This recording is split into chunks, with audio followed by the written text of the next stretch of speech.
this week's summit will be full of ways to get your teams supercharged. Whether you're in sales, marketing, customer success, or product, there's an awesome event for you.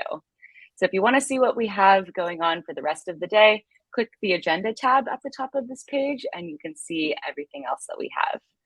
The event that you're about to watch is SDR Surge, the playbook for scaling your sales development team.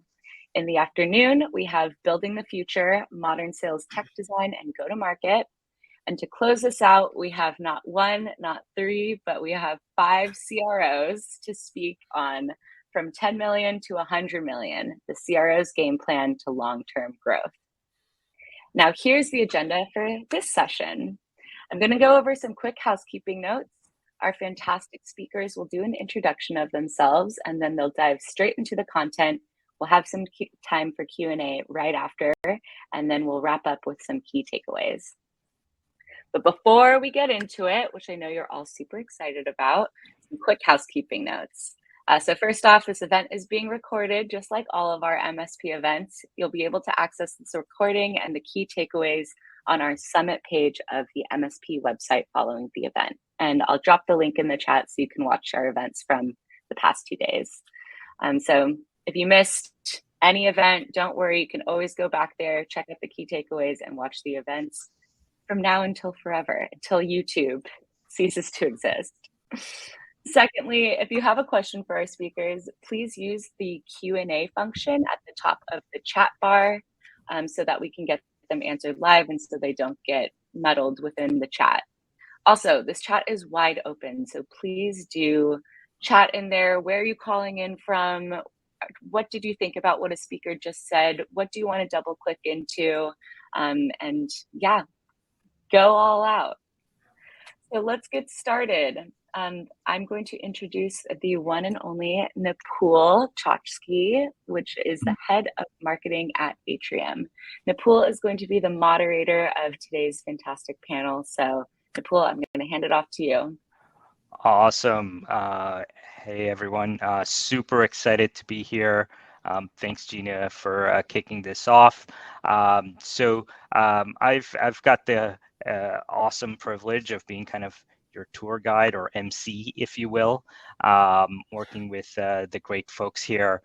Just a little bit of my background as context here. I run our marketing efforts here at Atrium. I've been in B2B sales and marketing for over 10 years at this point, working with high growth marketing and sales teams at companies like Marketo, Yammer, Lattice Engines, as well as bigger companies like Dun & Bradstreet, and now back to the high growth side here at Atrium. And so while I certainly do have points of view and experiences around setting up and scaling sales development teams, my experience actually pales in comparison to the folks that you see on the panel here. And so why don't we have the panelists kind of introduce themselves? Anna, do you want to kick it off? Sure, love to. So my name is Anna Fisher. I'm currently the CMO at Spiff.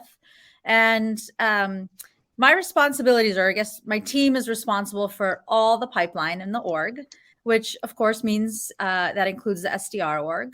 I have built SDR teams in the past as well, and hopefully can offer some repeatable processes for everyone here today. For those of you who don't know what Spiff does, just a really quick overview. We're essentially a new class of software and putting trust back into the commission process. And we're really doing that by offering and delivering a real-time automation of commission calculations. So enabling the finance or sales ops team, right, whoever might manage those commission plans to self-manage what is a really complex process of incentive compensation plans. And then on the other end, really providing that transparency for any commissionable employee, whether that's sales teams, CSMs, right, SDRs. So that's what Spiff does in a nutshell. Awesome. Excited to hear about some of your experiences there. Rashmi, why don't you take it away next? Yeah. Hi, everyone. I'm Rashmi. I'm currently the Director of Growth at Apollo.io. I kind of entered into the sales world with a wild segue, starting first off as a corporate lawyer, and then but love my career since I shifted. So I've worked in the data space for most of the time that I've done sales. Previously at Lead Genius, about 5 years before I joined Apollo, where I currently lead the team for SDR and also our initiatives on basically product-led growth and product-led opportunities through product-led growth. So super excited to be here. And for those who don't know what Apollo is, we're basically a sales intelligence and engagement platform with the contact data, account data, and basically an all-in-one place for salespeople to get their work done. Awesome. Very interesting mix and background there, mixture of law as well as data. So super excited to kind of hear how you approach the topic that we're going to be talking about today. Kent, you want to take it away next? Yeah, sure. My name is Kent Venook. I'm currently running the SDR org at a company called Dialpad. I've got about 20 plus years in sales experience. Did a 10-year stint in commercial real estate before joining the tech world in 2010. I spent a few years as an SDR and AE, and then found my way to SDR leadership and realized my passion for developing people over closing deals, and have focused building some big teams with that foundation in mind. And I'm now on my fourth build here at Dialpad. I was at a company called Aptus, which is now Conga, built a big team there. Then I moved to TalkDesk, and I was there for a handful of years. And before Dialpad, I was at Ring Central, and now I'm at Dialpad. I'm excited to get this conversation going.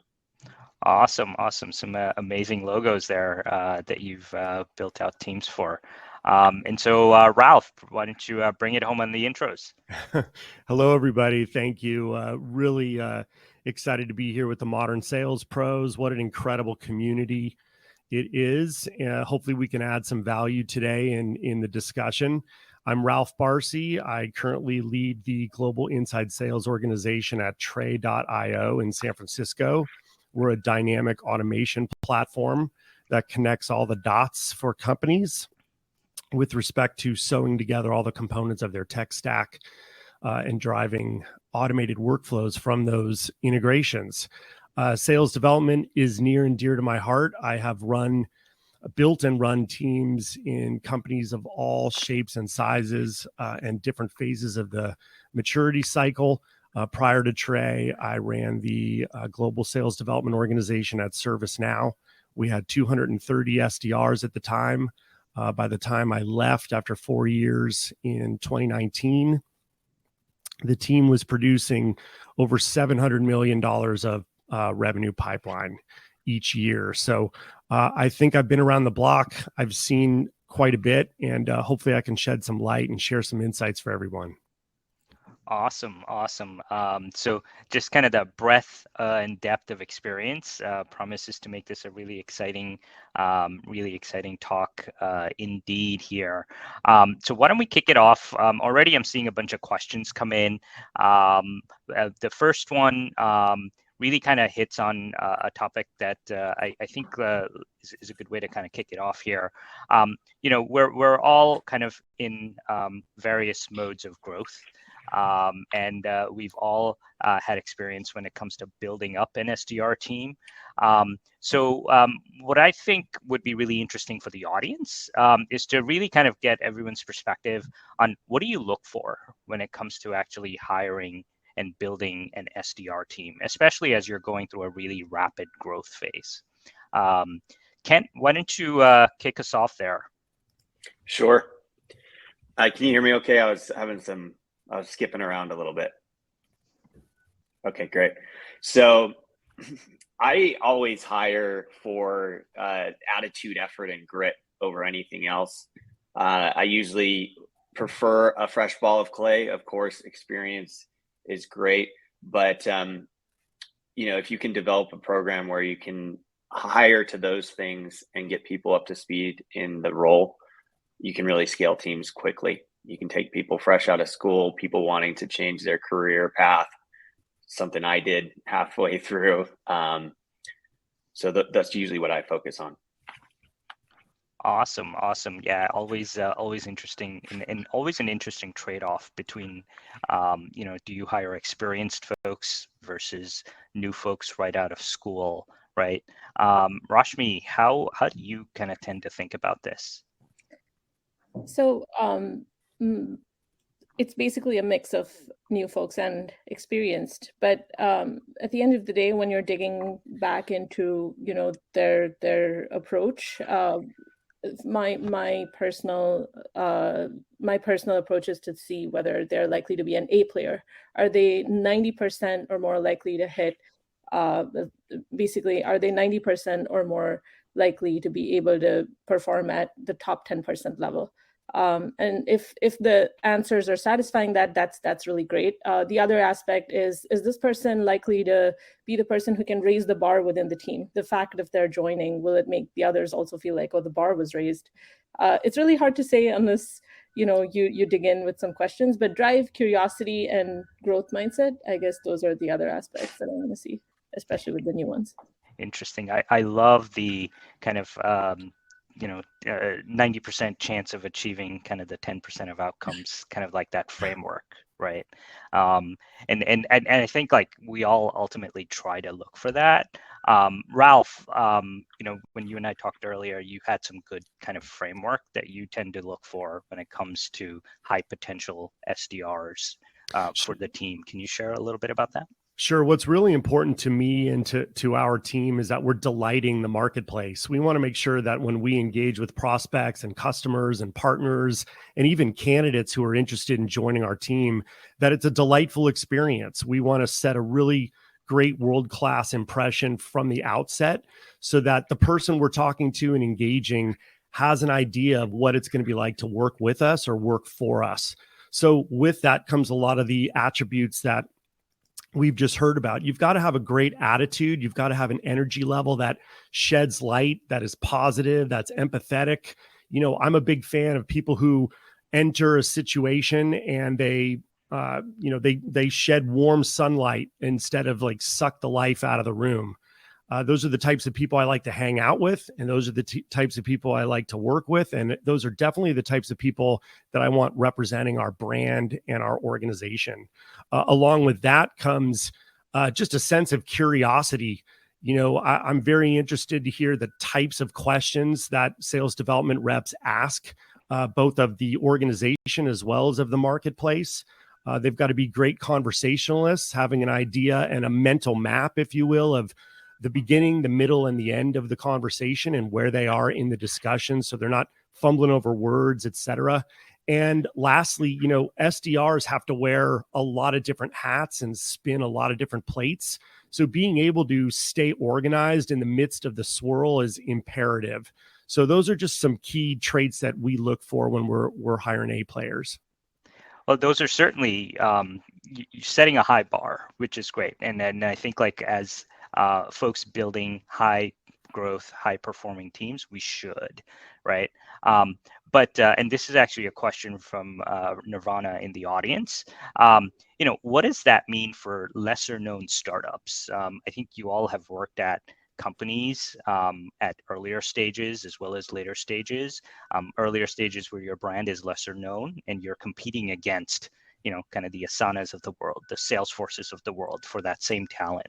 How do you tend to think about, maintaining that high bar while at the same time competing for the talent against, heavily armed competitors in the employment market? Anna, do you have kind of a perspective there? I do. So we're going through that now. So feels very relevant. I think there's a few benefits right now. So we are hiring pretty much a remote team, which makes it a little bit easier for us to have just a greater pool of talent. But the last time I was hiring an SDR team was for ZoomInfo, and ZoomInfo was much better known, especially in the Boston area, which is, where I was located. And so we definitely had that brand recognition much better than we do now at Spiff, although it's getting better and better as the company grows. And so one of the challenges is really, or one of the, I guess the areas of opportunity is really educating them. And I feel like in the past, SDRs are kind of like, oh, I'm going to pick and I'm the employer. And so you're just going to like do what I say because you have no choices. And I think what happens now is that they do have choices, just like other roles that we might have hired in our careers. And so it's actually changed the way that I ask the team to interview. I want this to be a good fit for them and for us. Right. So although they might be our favorite candidate, if we're not their favorite company, because we're asking them to do is really hard work. We have lots of different buyers, lots of personas. We're talking to a very sophisticated, intelligent buyer. And so our SDRs really have to raise the challenge, especially if they have no SDR experience. Now, not only do they have to learn how to talk to our buyers and understand the challenges that they face to have an intelligent conversation, they have to learn all the skills, right? Especially if they're from college or, have never done the role before, right? I shouldn't generalize there from college, but they then have to learn all the tools and organizational skills potentially, right? Like it's a really hard job. And so I actually think this market has forced us as employers, especially for those of us who have a little less well-known brands, to approach hiring SDRs as we would approach any other role within the org. So I think it creates a better structure where hopefully the SDR has selected us and therefore they're more likely to stay and hopefully more excited about what we're building. Okay. Well, Rashmi, I see you vigorously nodding there as Anna was talking. Can you talk a little bit about like what that means for your pitch for potential SDR recruits? Yeah. It's interesting because at Apollo, the first round that I did the SDR hiring, I wouldn't say we were as well known in our brand and marketing as we are now. And one of the unique pitch angles that worked was it's a small company and you can rise fast if you're ambitious. That is the very unique thing about being a small company, is that when you portray that trajectory that you want your company to be on, that vision is attractive, and you find the right candidate that's really hungry, that positioning is so attractive. And especially in our case, we had situations where our previous SDRs had risen really very far up, like in a very short period of time, and we're doing world-class work. So that kind of a scenario is extremely attractive to great talent at a small company. I love it. I love it. Showing them that roadmap, if you will, right? Especially for folks who are new to the tech industry or who are new to the professional world, showing them that, hey, this is just kind of like the beginning, and it can yield a lot of benefits. Like for us, like the SDR team and the operations team here at Atrium, it serves very much as kind of like a feeder, if you will, into growth for other parts of the company, whether it's digital marketing, customer success, field sales, and so on and so forth. So I love that idea of kind of showing the roadmap. Now, going back to a little bit of what you said, Kent, earlier, you talk about like fresh ball of clay over experience. How does your answer change if you're kind of recruiting for kind of an inbound SDR versus an outbound enterprise-oriented SDR? It still doesn't change. I think you certainly need resources. You either need to be able to bootstrap your own enablement and onboarding, or you need to have a team that can set it up, and you need to plan for it.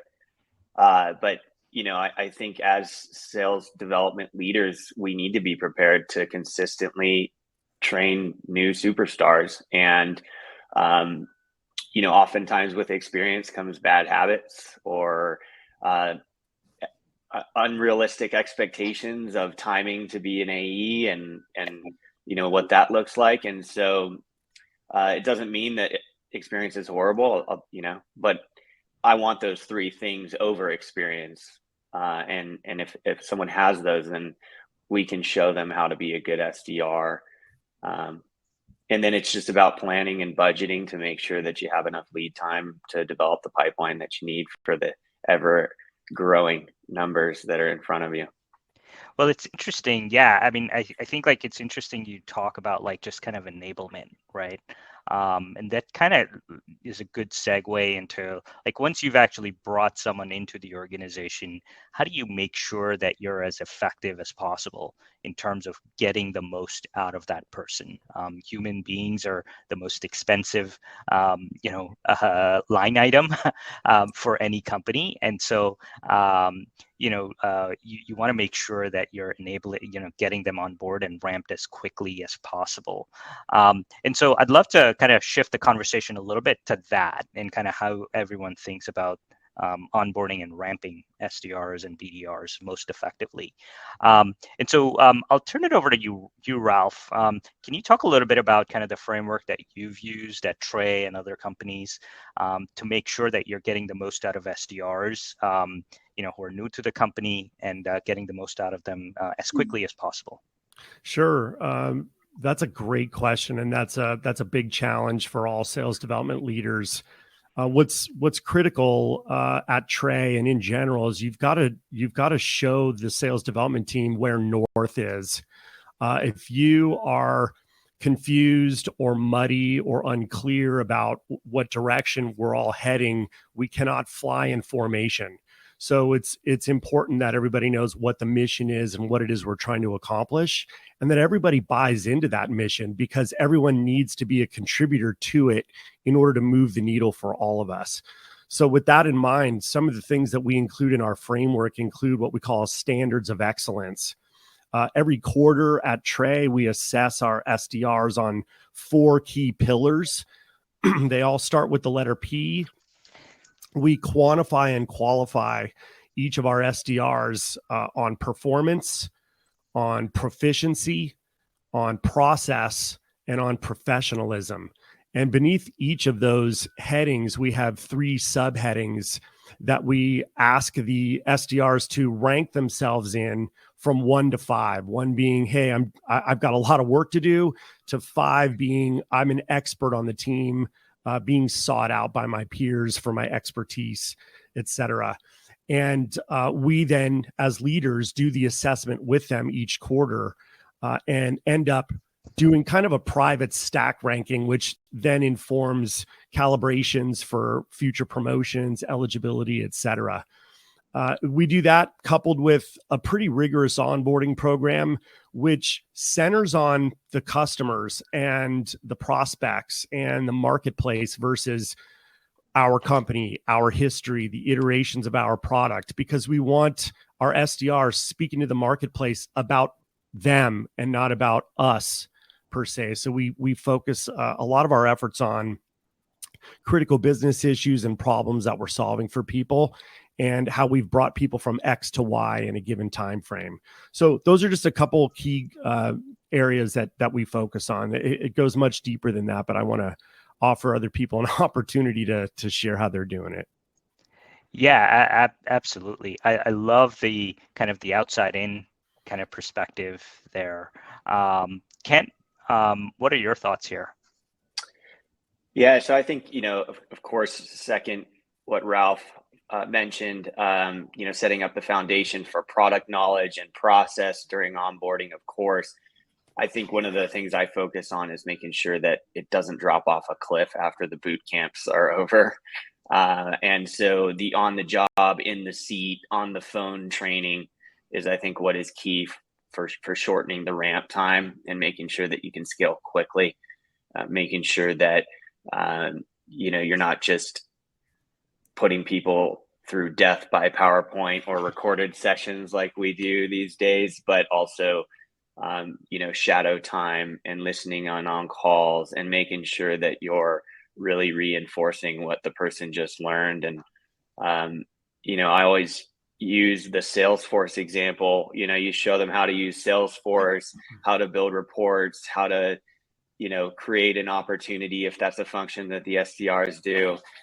And then it's not until they actually have to do those things that they learn how to do it. And so if you're not there to support them during those efforts, then the onboarding was a waste. Yeah, that's and kind of the death by PowerPoint. As with any sort of onboarding class, there's always kind of this trade-off of how much information and knowledge do you impart on them, and what are the mechanisms by which you actually do that. And so, I think like that's a good way to kind of like talk a little bit about kind of specific tactics and processes.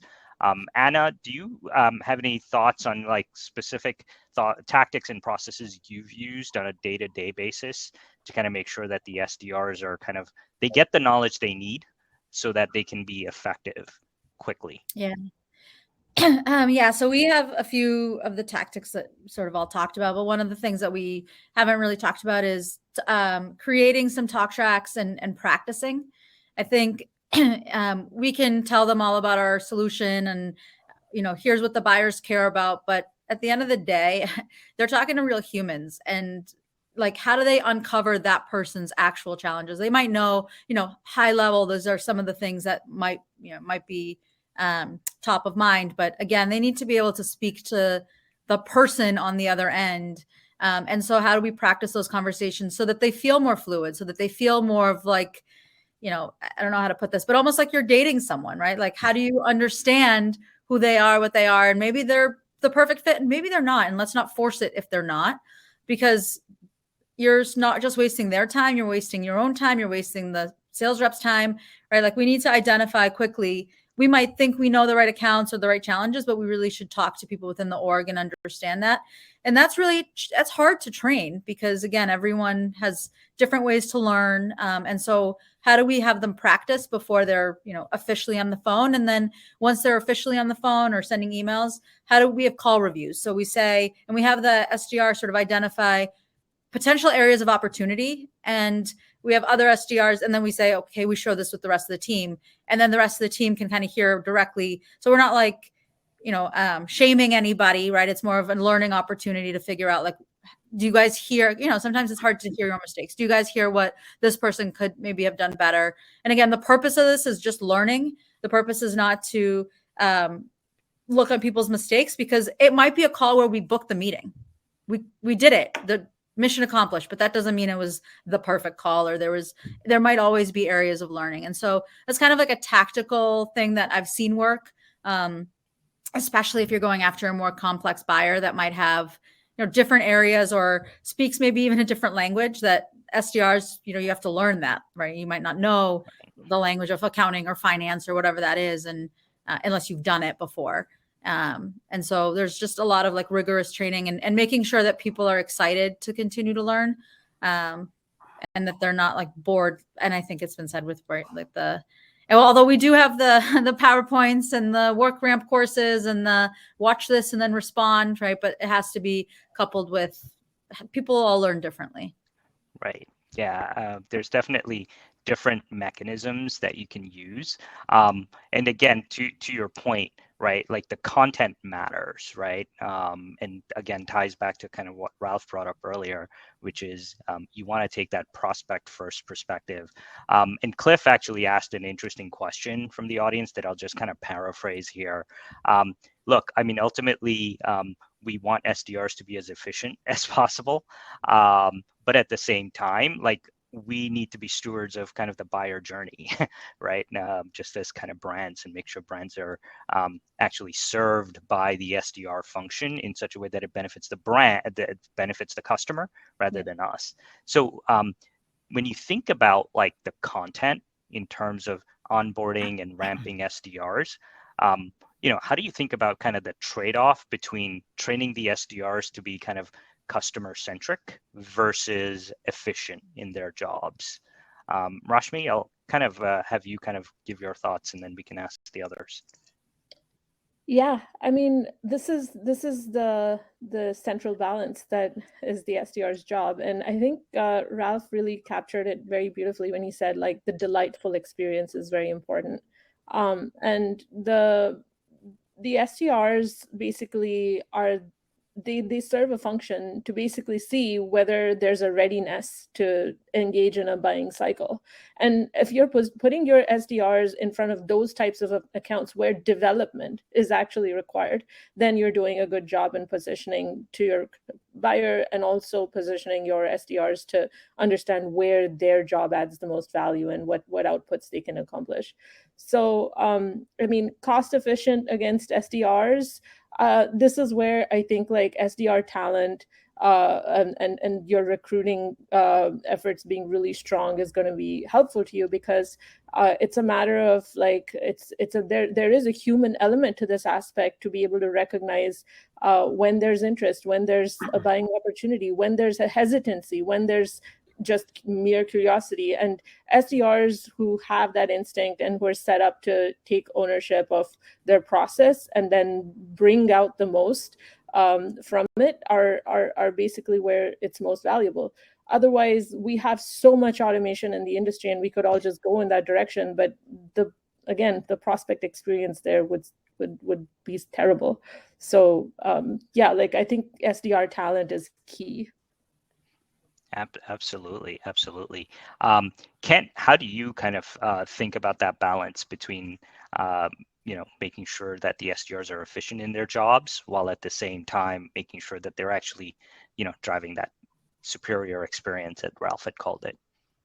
Yeah, well, I mean, selling contact center as a service at the last 3 companies in the last 7 years, customer first everything. And so you need to take that customer journey into consideration. And I think that there are certainly buyers usually on the smaller end of the spectrum that should be passed directly through.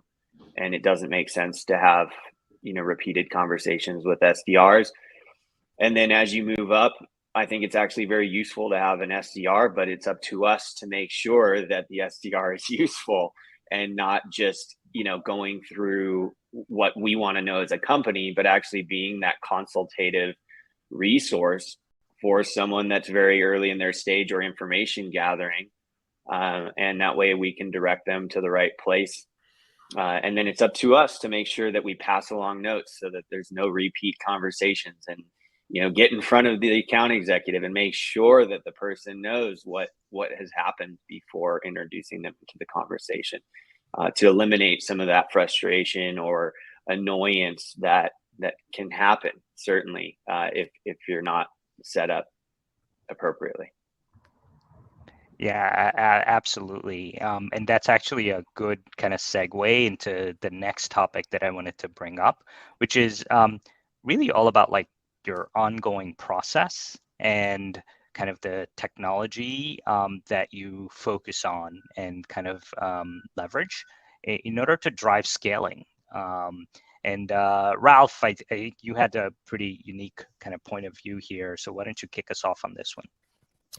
Yeah, it's interesting, this topic, and I'll address it at a pretty high level, but I'm super intrigued by the question that Cliff posed in the Q&A about, from a prospect perspective, prospects dislike SDRs because it breaks the flow.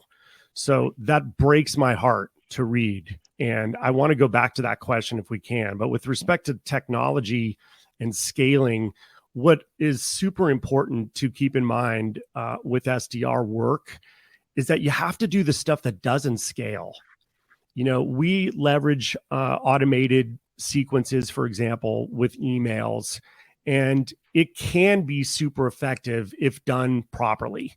And it requires a regular kind of looking under the hood and wrenching on the engine of your email copy, how your messages are crafted.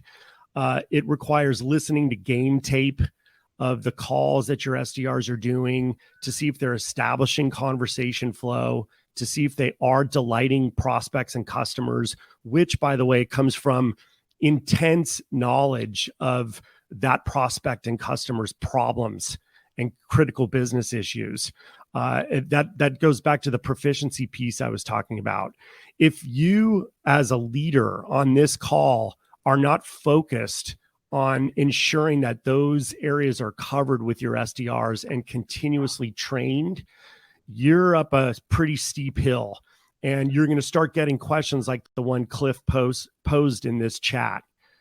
You're gonna make all of us look bad, and that's why I said it breaks my heart to read, because we work really hard to make sure that we're setting outstanding first impressions, but there's a lot of bad apples in our profession as well, which kind of makes us all look bad. So I just think, the onus is on all these leaders to ensure that people don't slip through the cracks and fall off the cliff and put a bad taste in everybody's mouth about sales development.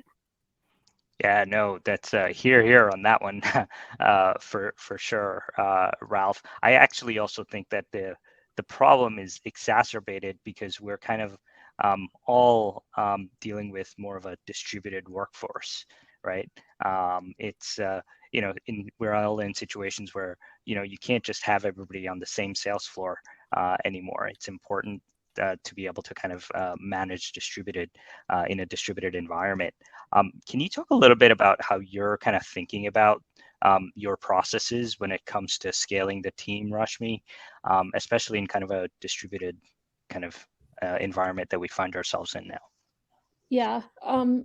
Apollo is a very distributed company, and especially during the past couple of years, our hiring has definitely just remained that way. So a lot of our processes are built around the distributed workforce. And I think a big component of that is ensuring that rhythms that are necessary at an individual level, at a team level, at a company level are understood, and there's enough there's enough preparation and an understanding of like what each of those interactions are about, and that kind of is pretty important for us. We also have a culture of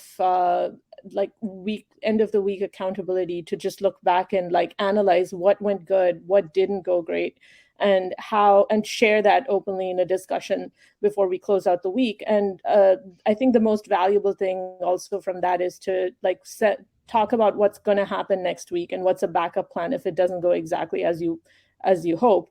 And this kind of just sets the stage for a lot of people to sort of talk to each other through the week, through their various rhythms that they connect with each other and kind of support each other. Even if they're not in the same office workspace, there's a lot of trust that there's going to be interaction with your teammates where they know what you're doing and they know how to catch you if you're struggling with something you're planning.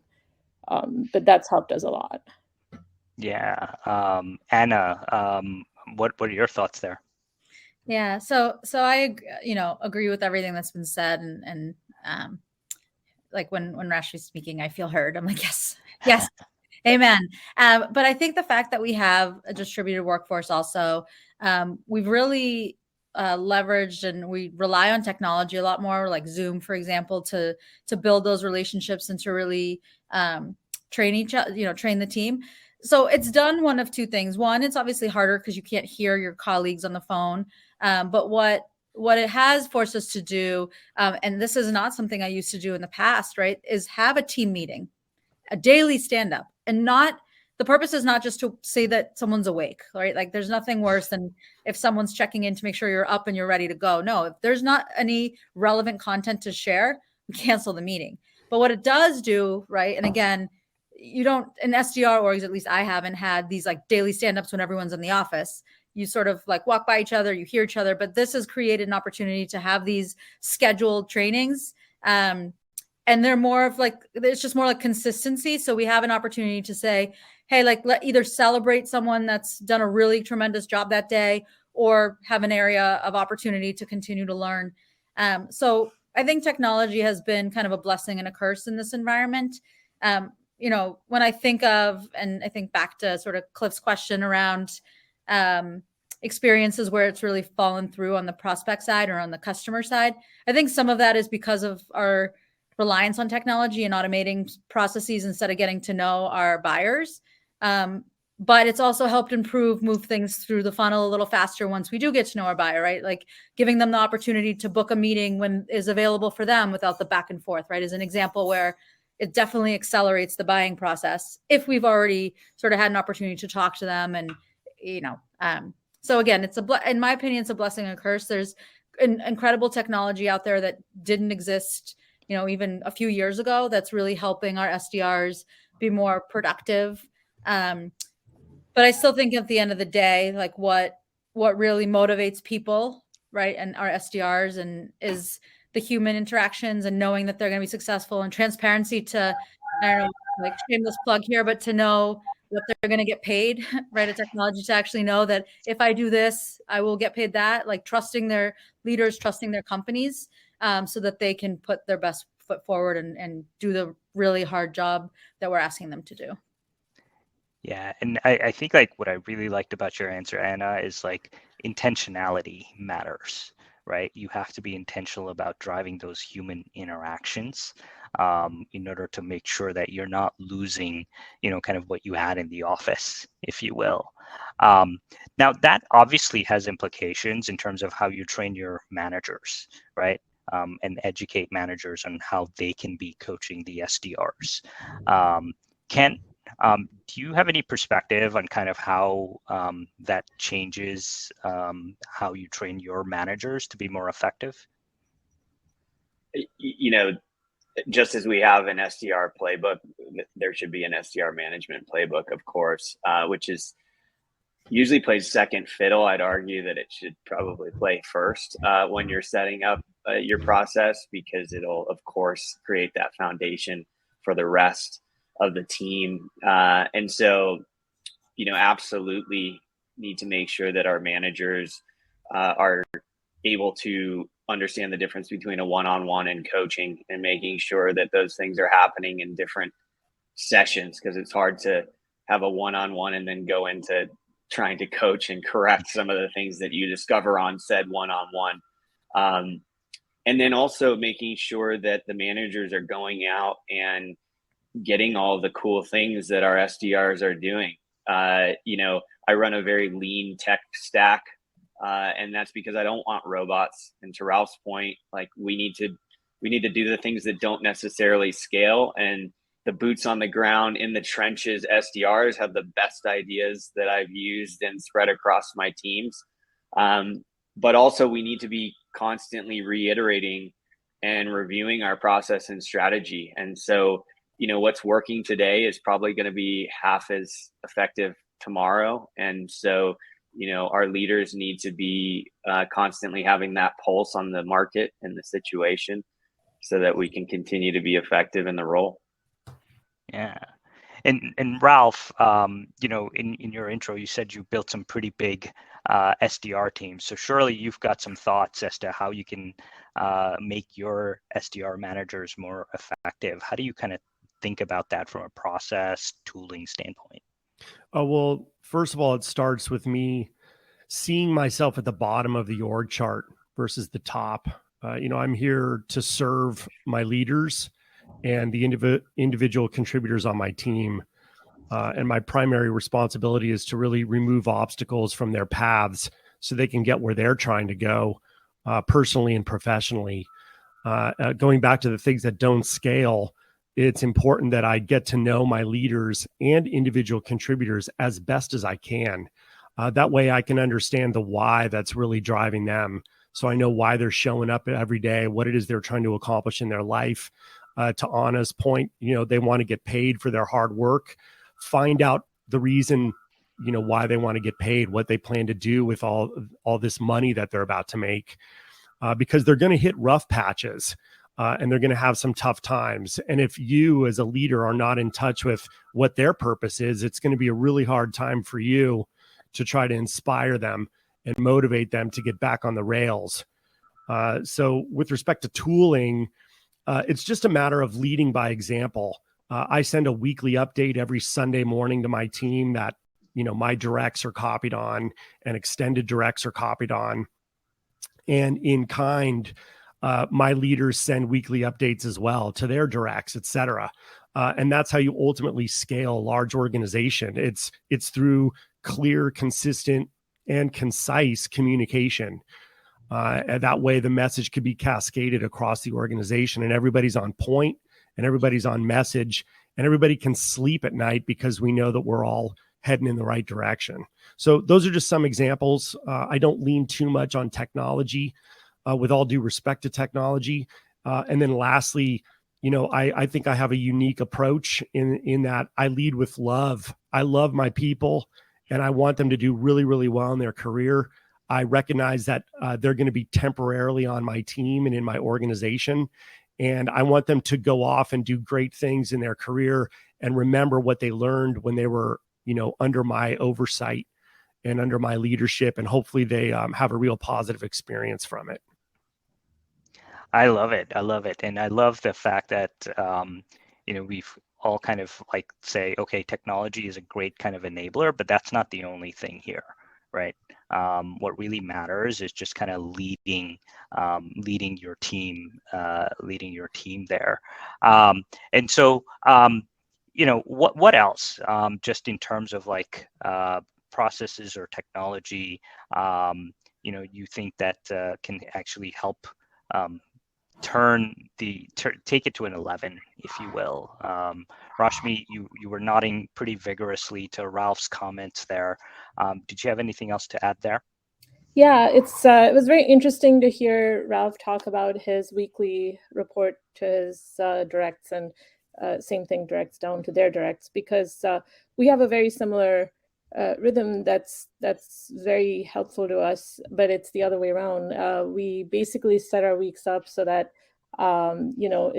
we have a written review from the managers, the frontline managers, of how the week went, what's expected next, and then that report goes up. And typically we lean more towards like all the red items, towards what's not on track, so that we can have those discussions like during our one-on-ones, during our business reviews, during our department reviews. And that's about process. But I think that's also just a framework by which you're having these more interpersonal conversations that don't fit into a paper, that you can't really document and write down, but that come out when you have an honest discussion and the repo is open, and there's a lot of trust. That takes some time, but definitely setting up good processes and setting up a good culture where you feel open to share the tough things, that really matters. Awesome. I know we're coming on the bottom of the hour here.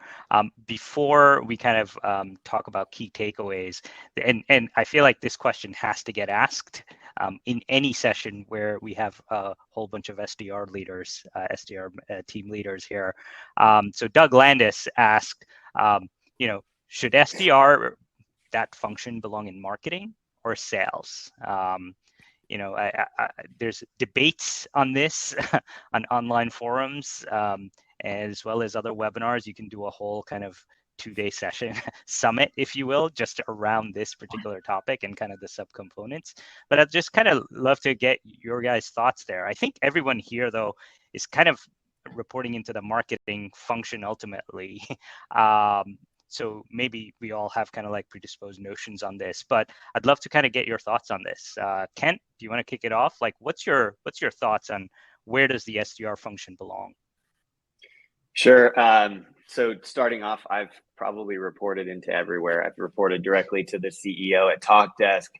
I've reported to the chief customer officer at Aptus, who was like also a co-founder, which was unique. COO. Now I'm under the CMO. I've also reported into sales a lot. I've actually kind of noticed a shift into marketing. It seems like more marketing organizations are starting to own it.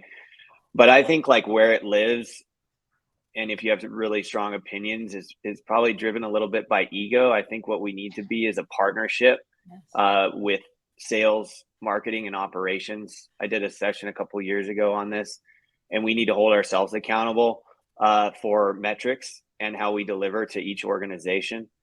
And so, oftentimes wherever you're reporting, there are things that can be stressed or ways that you manage the team to make sure that you don't step on lead flow, or you make sure that there's, enough pipeline, depending on where you report into. And so I think it's important to just take away some of those things and make sure that you establish SLAs, you're holding yourself to them to be responsive and to give leads the attention they deserve, but also giving feedback of things that aren't ready for us to be following up with yet. And then on the sales side, making sure that there's a definition of what is qualified, and making sure that when it is qualified, that it's being accepted. It's not, let's see how this goes the next couple of weeks, or wait till after the demo call, and to be calling out sales on that, on those things. And then from an operational standpoint, of course, partnering and making sure that the right leads are being delivered into the team, and you're not acting as a routing system for the org. And so I think it's the partnership that's more important than where we sit. And I'll sit in the basement with my stapler and run it from there if as long as the partnership's there. So fill out those TPS reports. Exactly.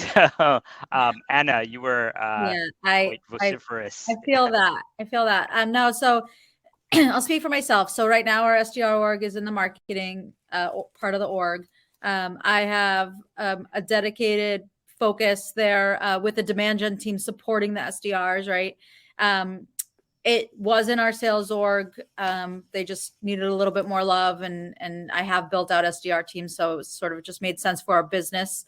Again, similar to what Ken said, I think so oftentimes it is about ego. And for me, again, it's not about that at all. It's like, how do we just make these people successful? For me, it's really essential that I have a good partnership with the CRO so that the SDRs have a career path that we've identified for them. And if at any point, and this has happened to me, where I didn't have that clear alignment with the CROs for the SDR career path, I've said, you know what, you should own it. Because I need this team to feel motivated enough to understand that we are here for them. They're not just here for us, that we have a path for them. But in areas or times where I've had that really clear alignment, the marketing org and being able to support them, with campaigns and initiatives and focused budget, and has been really essential and something that I've seen work really well. But then also that alignment with the sales org and the enablement part of the company to make sure that they are getting the training that they need, that when and if they get promoted, that they are by far, hopefully, the best AEs that the company has. Like, to me, that's what I'm proud of, not where they sit, is that these people are, we are nurturing them and giving them a career path that we've sort of promised, or the one that they have proved themselves to deserve. Awesome. I love that you've kind of split it out into, there's kind of the need for alignment on objectives, and then just making sure that you're really being explicit about the development side of things. Ralph, what's your take? So first, a big shout out to Doug Landis, such a valuable asset in our community. Follow him through Emergence Capital. He's a great thought leader, great practitioner. Big fan of Doug's. My answer to his question is yes and yes. I mean, it really comes down to a lot of the things we heard from Anna and what we heard from Kent. Depends on the mission. It depends on who really believes in the sales development organization and its contribution to the organization's pipeline. I've rolled into both marketing and sales. For the record, at Trey, we roll into sales. At ServiceNow, we rolled into marketing, but they now roll into sales since I've left. You have to think about a couple things. If it's a heavy inbound organization, that function might want to roll into marketing. Marketing invests a ton of money to produce one single lead. And those leads, as we all know, depreciate by the minute. So it's critical that the sales development team is on top of that and operating with urgency. On the outbound side, when we're calling into target accounts, it's more consultative, a little longer tail than we would find when we're following up on leads. So leaders of the business need to be mindful of all the nuances of sales development work and the mechanics behind their day-to-day, and make sound decisions when discerning, who is this team going to roll into. But the net here is that I've seen it work effectively rolling into both functions. Awesome. And then Rashmi, what's your point of view here? Yeah, we are kind of unique because as a PLG company, like a product-led company, we sit really in between of sales and marketing, and a lot of our lead flow comes from like product-led, metrics, and SDRs kind of really need to understand and generate good ops from there. So we actually have it's a separate org rolling up into one revenue team that has sales, there's marketing, and then there's SDR. And we have SLEs to contribute and expect things from both sales and marketing. Awesome. This is great, and Angelica is trying to give me the hook here because I know we're reaching the bottom of the hour here. Before we finish, though, I was wondering if there was some tweet length type wisdom that you guys would be willing to share here, for the audience on just kind of in general scaling and growing your SDR teams. We'll kick it off with you, Anna.